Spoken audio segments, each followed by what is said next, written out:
अगर आप भी चाहते हैं बिट्टू मलंगिया इंटरटेनमेंट का ऑडियो वीडियो सबसे पहले आप तक पहुंचे, तो लाल बटन को दबाकर चैनल को सब्सक्राइब करें और बेल आइकन दबाना ना भूलें।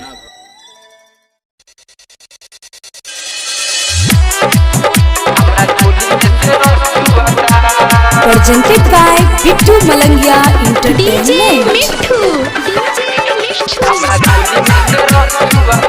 राजा पटसोनी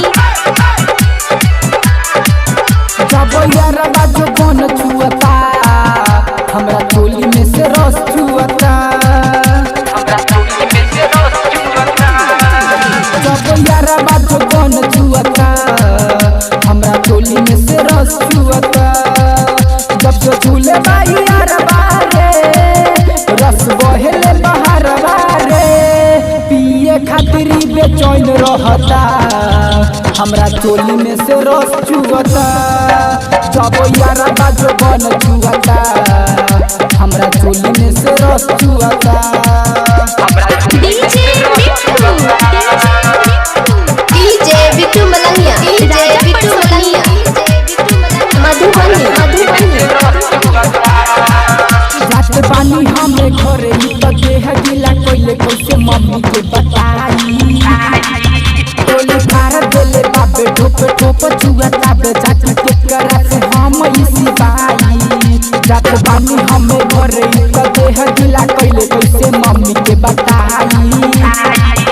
बोले बोले सारा बुद्धि हमार रोकता बे नहीं जुए लगातार। खेल भइल सारा बुद्धि हमार रोकता बे नहीं जुए लगातार। जब यारा बाजो बन छुअता हमरा चोली में से रस छुअता। जब यारा बाजो बन छुअता हमरा चोली में से रस छुअता। डीजे बिट्टू मलंगिया मधुबनी राजा पटसोनी नाच कोइले बाजा बानी तो रोज पिया ताबे कबो एकरा के मन नाही भरे। लगा के ओठा लाली घर से दिहनी चल हम जननी न सब चट जाई।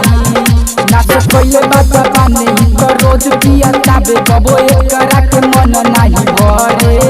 कहे संजय शराबी से आजा तू अकबारी से कहे करन बेदर्दी से आजा तू अकबारी से।